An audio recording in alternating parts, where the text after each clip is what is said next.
Okay, so the pancreas, the tail's missing because it's up against her. Over there, she's got her spleen still on. It's over there. The very end of the tail is right there. So you've got the head and the body, and then the tail's against the spleen. Okay, on her. Okay, and then we already did the hepatic portal system.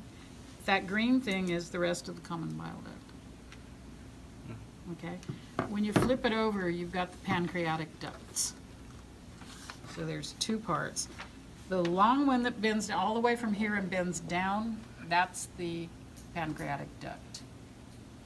And then all of our models that we're going to look at have an accessory pancreatic duct, that fine little one on top. Okay, not everybody has one, but our models do. And they empty into the duodenum, which is the beginning of the small intestine. Okay. This part of the small intestine above my hand, most of it's covered on this side, so we'll get to that in a minute. But this part is going to be the second part. There are three parts to your small intestine. So you have the duodenum, the jejunum, and then the bottom part down here is the ileum, which is spelled differently than the bone was. This is I-L-E-U-M. This is called the greater omentum, the fat over here. Cover it, but they took half of it away. Muscle man has a little bit smaller, and he's got all those parts, but he does not have greater omentum at all. Okay. Then you've got the large intestine as this guy. So you start with this pouch, that's the cecum. And this is the ileocecal valve. So there's the ileum ending in that cecum. Hanging from it behind is the appendix. Then this part that goes up is the ascending colon, transverse colon, descending colon, and the sigmoid's what I'm holding it by, S-shaped. And we don't worry about the rectum, because I'm not going to make you pull out her reproductive parts now. So we can do that later.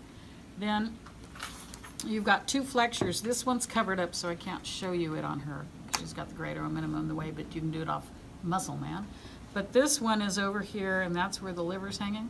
That's the hepatic flexure, that curve. Okay, the curve itself. And then this white line, there's one there.